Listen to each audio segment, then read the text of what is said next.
Hi guys, this is Laura at Queen of Swords Tarot. I have a new oracle deck for you guys to look at. It's called The Wisdom of Hafiz. So it's poetic renderings by Daniel Ladinsky, art by Silas Tobal, and the oracle by Angie Stellens. So it's super beautiful. Here's the box here. It got picked up by US Games. It's got a nice little magnetic closure. And it has a lovely little kind of chunky guidebook to go along with it. So this deck is based off of the famous Persian poet Hafiz and his prose.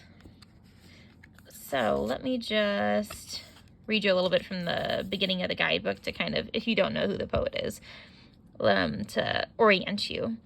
So Hafiz, whose given name was Shamsuddin Muhammad, is the most beloved poet of Persians. He was born and lived in Shiraz, a beautiful garden city, where he became a famous spiritual teacher. His divan, collected poems, is a classic in the literature of Sufism and mystical verse. The work of Hafiz became known to the West largely through the passion of Goethe. His enthusiasm deeply affected Ralph Waldo Emerson, who then translated Hafiz in the 19th century. Emerson said, "Hafiz is a poet for poets," to which Goethe remarked, "Hafiz has no peer." Hafiz's poems were also admired by such diverse notables as Nietzsche and Arthur Conan Doyle. So you can see he's kind of affected the literary canon in a really deep way, and it's nice that we finally have an oracle deck to reflect his poetry. So here's the backs. Unfortunately, this video isn't going to have the best lighting. I turned the ring light off just so you wouldn't get this terrible, terrible shine on the cards. You can see it's still kind of shiny, but I will get you a little bit closer, see if we can't remedy that. Okay, so let me flip you through a few. It's super gorgeous artwork, though. Oh, I love the stag for protect your boundaries. And I'll take you back through the guidebook a little bit once we're done with the flip through. I'll pull a card and we can read an entry.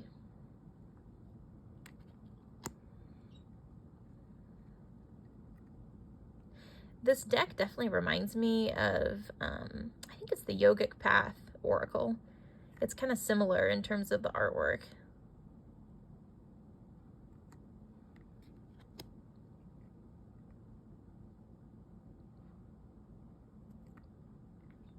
Very ornate, very colorful.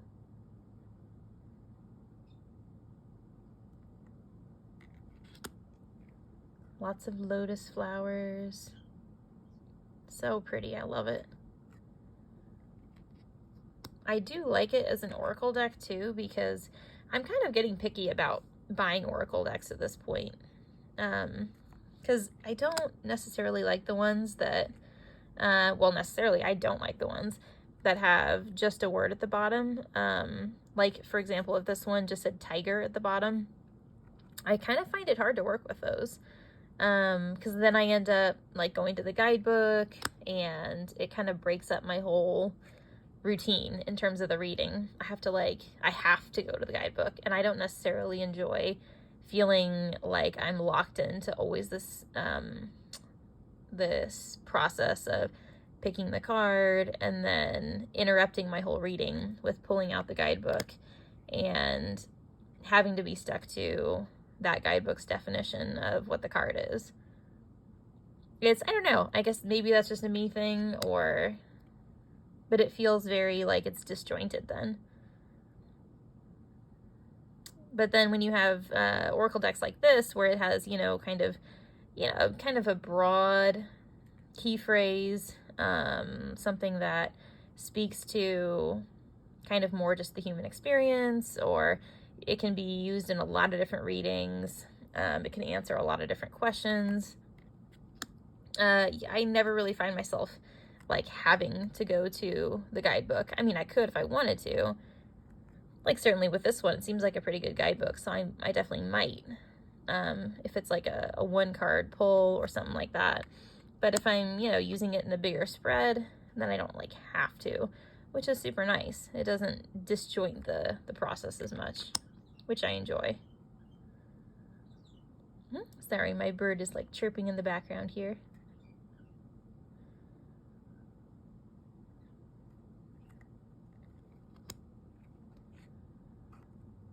I think also with Oracle decks that are like too specific with the phrase, you end up with the same issue where you're like, oh, now I have to go to the guidebook.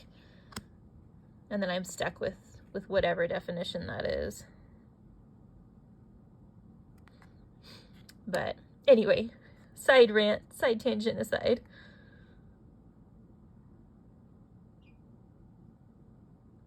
Nice. I like the associations they have. You get definitely a really strong intuitive hit right away. Like even if you didn't look down here, you would, I think, understand the picture right away, which is always the point of a good Oracle deck. I love the sun here. To me, that definitely says dream wide awake. I love it.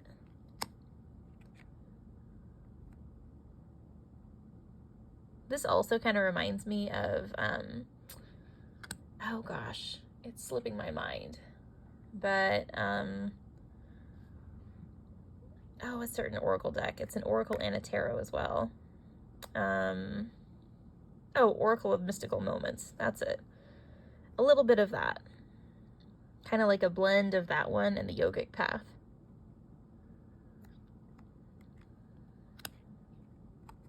I love it though. Oh, I love the open door. Very inviting. All the peacocks are really pretty in here too.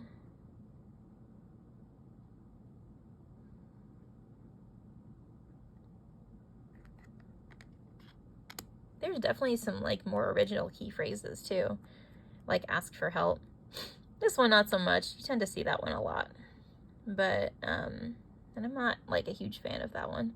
But I mean, regardless, this deck I've definitely seen some like keywords and phrases that you don't normally see in decks, which is nice. I like that.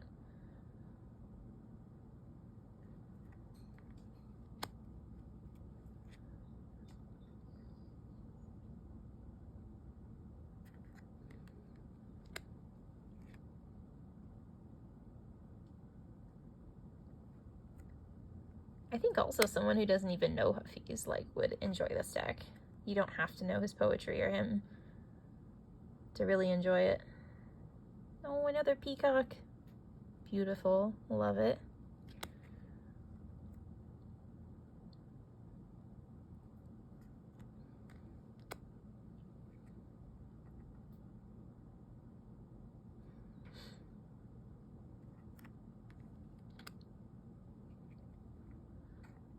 Oh, this is nice, that castle in the sky feeling. Oh, we all need that.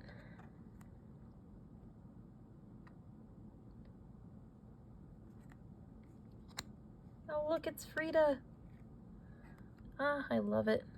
Love the dress, too. She's rocking the dress. Fantastic. Oh, and she's got a bunny, too. Oh, fantastic. I'm sure I should recognize this. I just, like, totally don't. Oops. But it's lovely.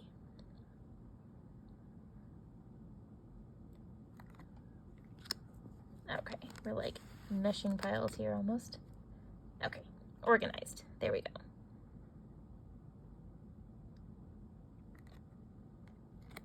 Fabulous. Unicorns. This Oracle has a lot of wins.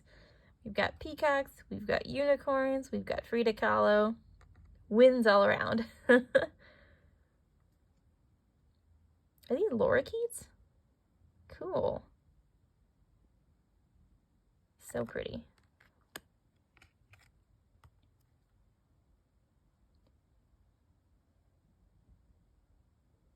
I like the depictions of intimacy in this deck. And just like couples in general.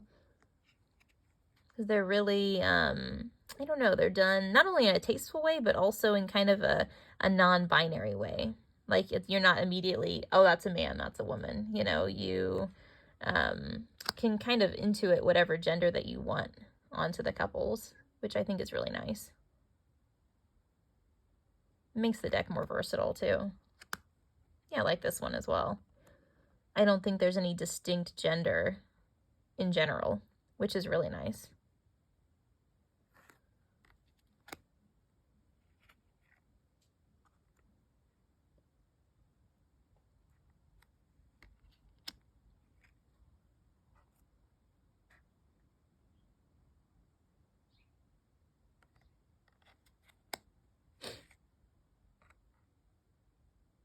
Sorry, all my snuffling in the back.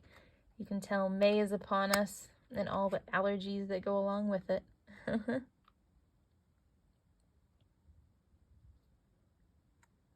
Oh, sweet. I love it.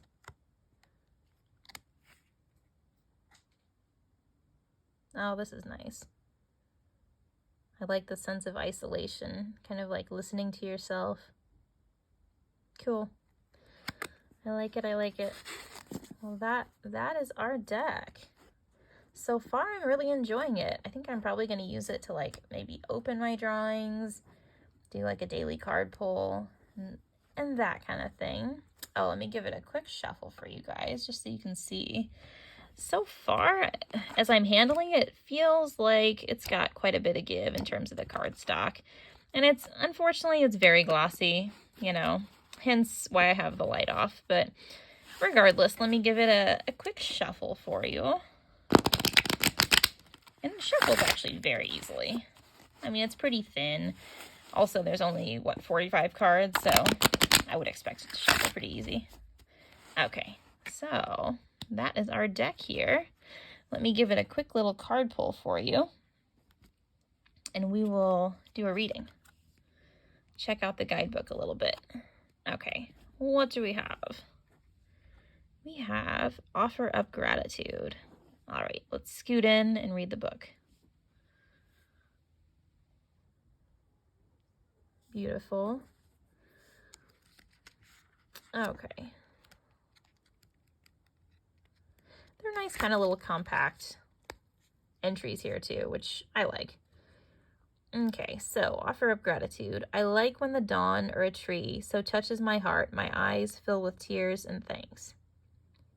So one thing before I go on is I kind of looked this part up to see if, because I didn't really recognize it from any of Hafiz's works, and turns out it is not. Unfortunately, this is just the rendering from one of the authors writing the guidebook.